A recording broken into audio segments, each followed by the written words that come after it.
Buongiorno e benvenuti a tutti. Ringrazio tutti i partecipanti a questo sesto webinar organizzato da Movendo Technology in collaborazione con il Centro Diagnostico Italiano. A questo proposito vorrei ringraziare la dottoressa Giuseppina Di Stefano, medico fisiatra e coordinatrice di fisioterapia e agopuntura del centro, che oggi ci parlerà di Third Age Smart Health, innovazione e tecnologia a supporto degli anziani. Al termine della presentazione apriremo una sessione di domande e potrete parlare direttamente con il nostro esperto clinico cliccando la freccia rossa in alto per aprire il pannello di controllo e sotto troverete alcune funzioni tra cui il simbolo a forma di mano per chiedere di prendere parola. Ora passo la parola alla dottoressa Di Stefano. Grazie.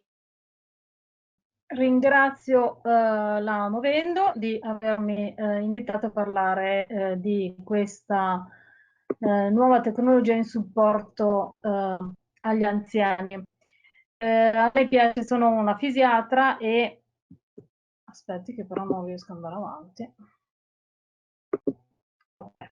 Sono una fisiatra e mi sono innamorata ormai quasi 2 anni fa della tecnologia Unova proprio al supporto, non solo ovviamente degli anziani, proprio a supporto del fisiatra in generale, proprio perché è in grado di dare proprio delle valutazioni oggettive.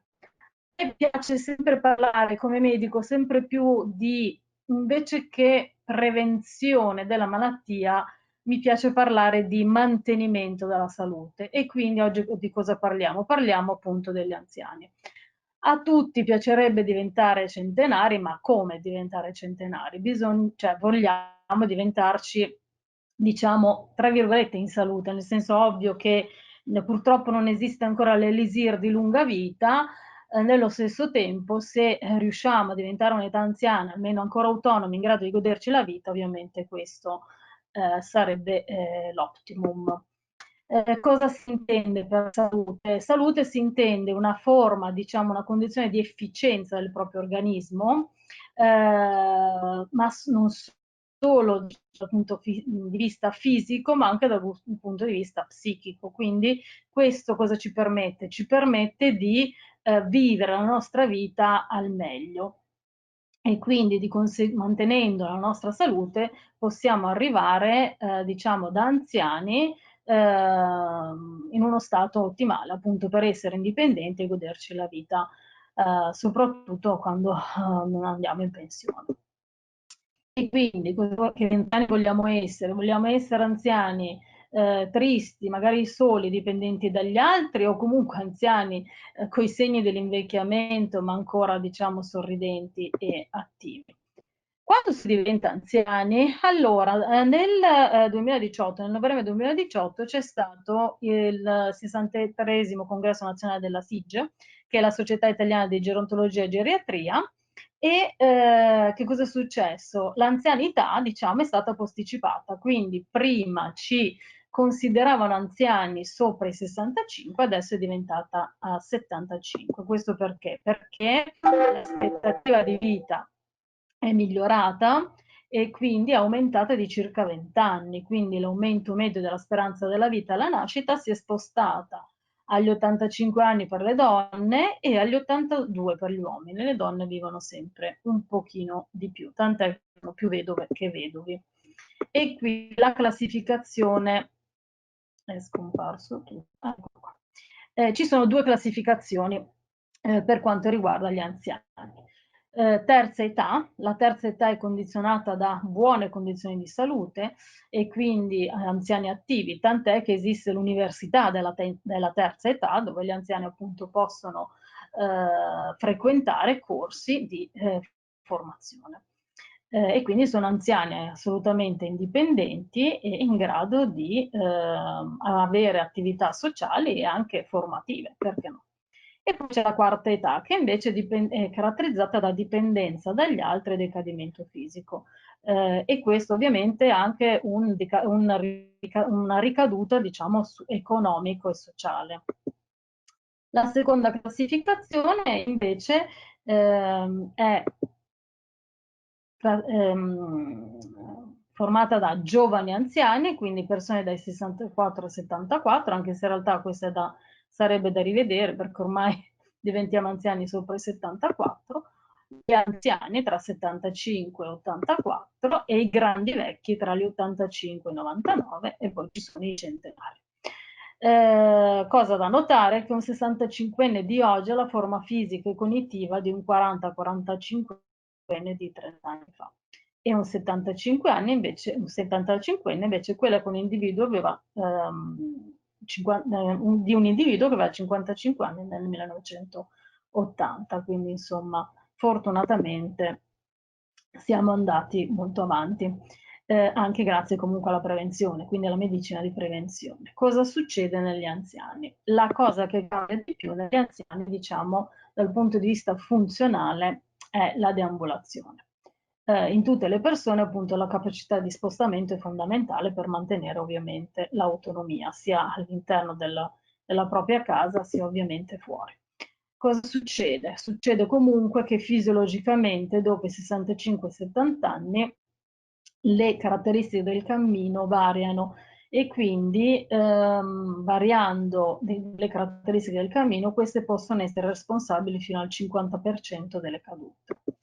Un terzo degli anziani è a rischio di cadute, dopo gli 80 anni 1 su 2, quindi il 50%. Cosa succede agli anziani? Innanzitutto riduce la velocità del cammino, che è proprio un fattore predittivo del rischio di caduta. Il valore medio è 1 metro al secondo, quindi 100 centimetri al secondo. Se si riduce sotto i 70 centimetri al secondo, aumenta il rischio di caduta di 1,5 volte. Per ogni ulteriore riduzione di 10 centimetri al secondo, il rischio di caduta aumenta di 7 volte. Succede anche che si riduce la lunghezza del passo, quindi l'anziano, proprio perché alcuni anziani poi hanno paura di cadere, tende a camminare con passi più corti e a base leggermente allargata per aumentare la stabilità. Aumenta anche la durata della fase di appoggio monopodalico e quella di doppio appoggio, cioè aumenta la fase in cui stanno di più su un piede e aumenta quella in cui stanno su 2 piedi e quindi praticamente è un po' come se stessero più fermi. Quindi sull'appoggio, doppio appoggio, quindi sui 2 piedi in piedi, passa dal 18% nei giovani al 26% degli anziani, quindi un quarto. Si riduce inoltre l'ampiezza dei movimenti articolari, specialmente a livello dell'anca, magari anche appunto per la comparsa di qualche fenomeno artrosico. Come ho già detto, gli anziani che temono di cadere aumentano il tempo di stazionamento sui 2 piedi. Le cadute negli anziani sono la seconda causa di mortalità dopo l'incidente stradale e di invalidità del mondo per le persone sopra i 65 anni. 37 milioni di persone ogni anno cadono. Ogni anno in Europa sono 2 milioni e 3 le persone che accedono al pronto soccorso a causa di una caduta.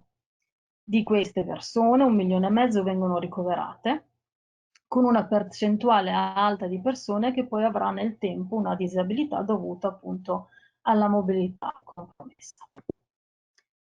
Il 90% delle fratture è causata da una caduta, il 95% delle fratture di femore è causata da una caduta.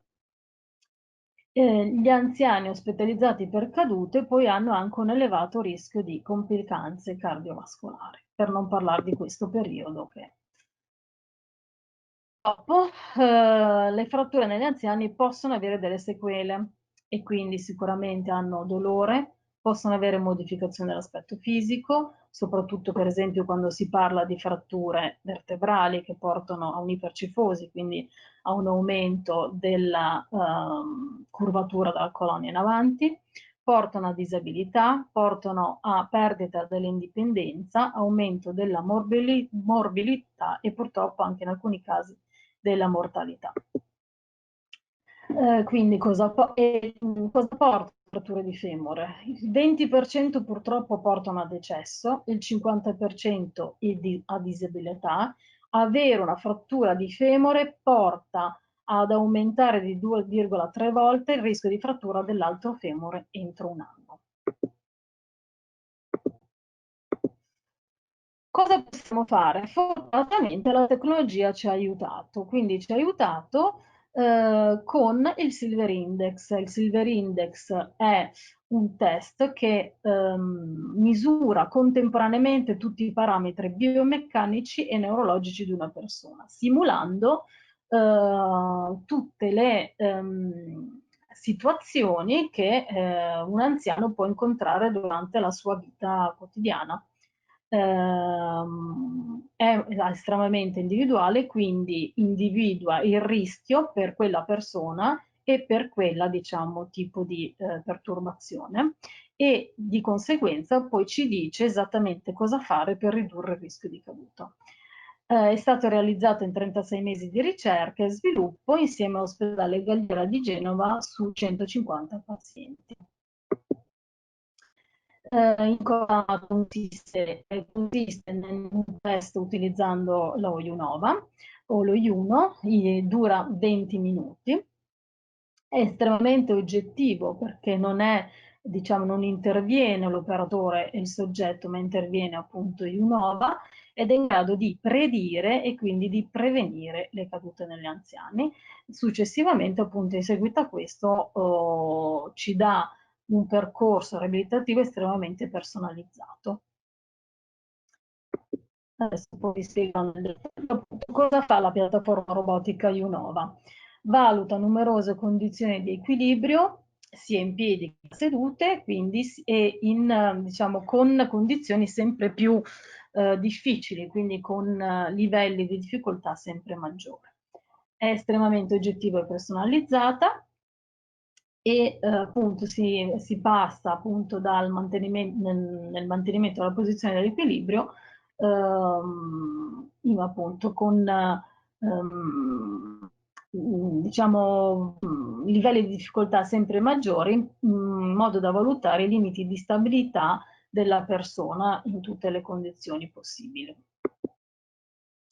Per, diciamo, farvi capire, è un po' come se mimasse un anziano che va sull'autobus, e quindi le perturbazioni dovute appunto al movimento dell'autobus, alla frenata, oppure sulla metropolitana, oppure, non so, un anziano che deambula in casa con tappeti e quant'altro, ostacoli, insomma.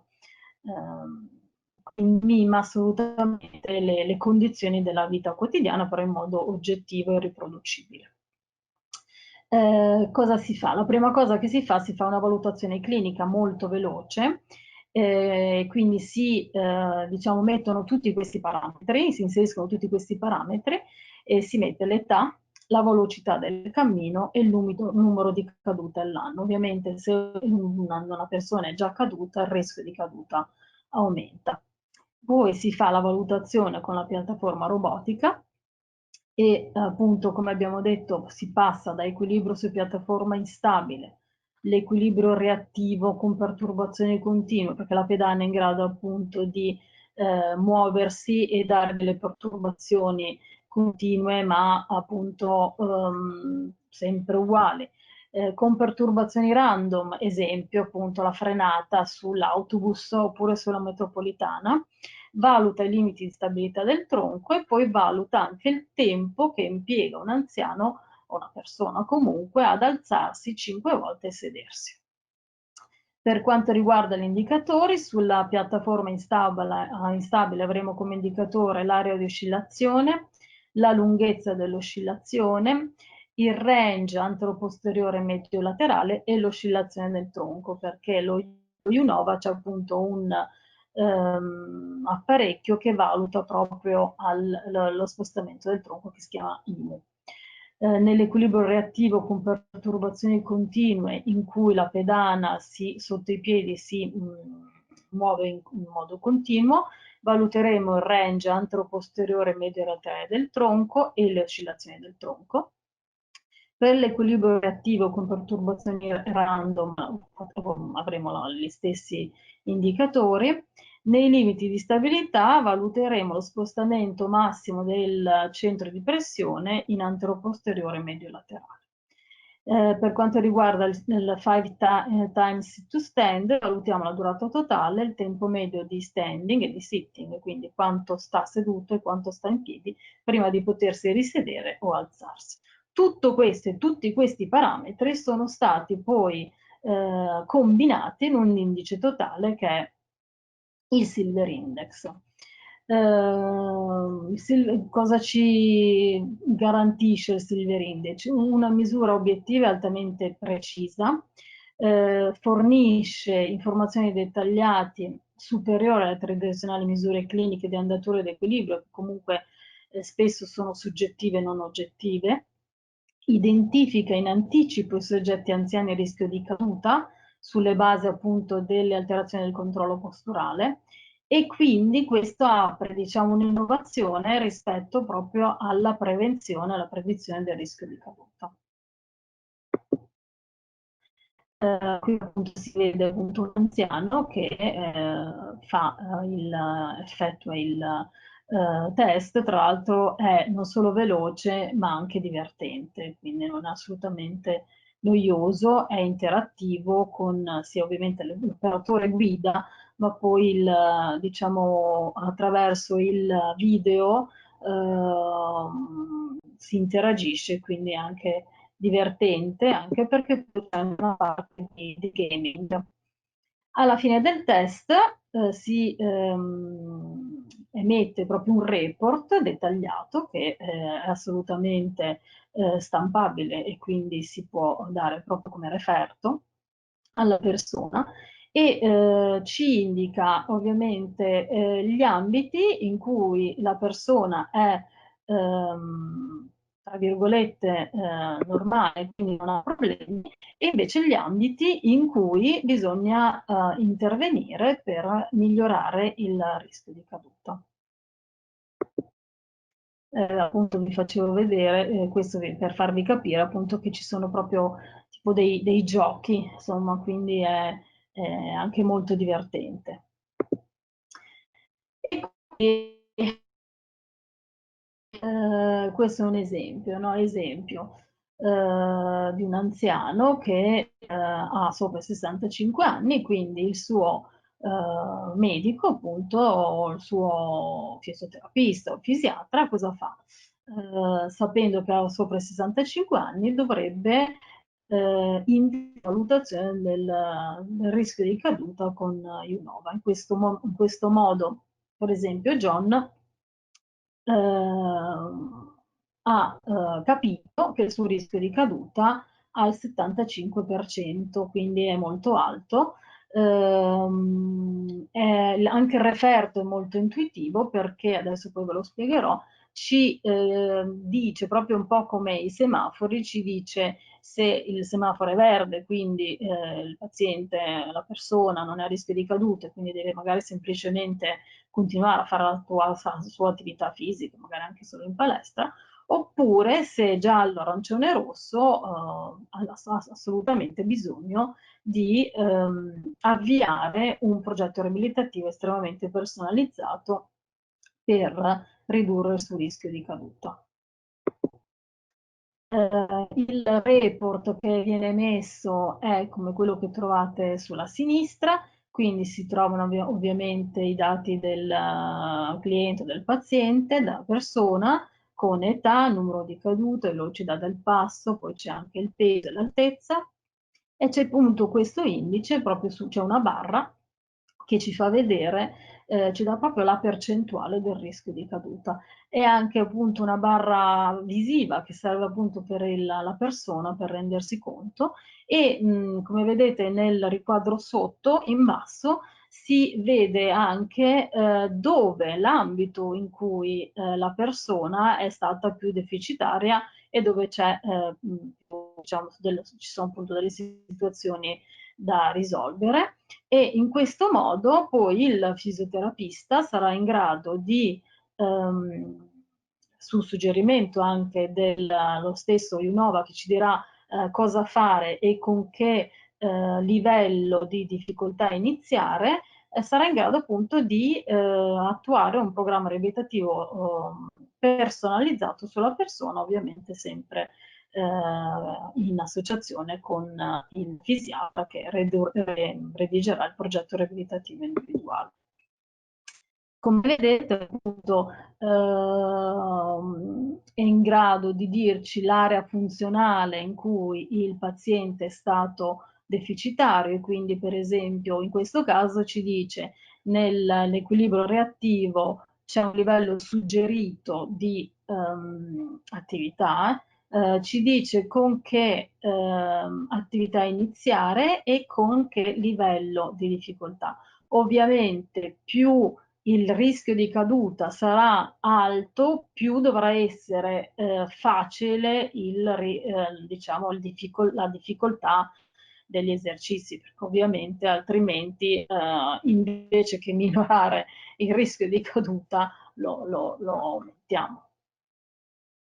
E quindi appunto ci dice la macro area personalizzata, ci dice l'attività, ci dice appunto il livello di difficoltà. Dove, al centro di neopsico italiano è eseguibile presso il CD Riabilitazione che è in via Sembon 36 a Milano. Io con questo ho finito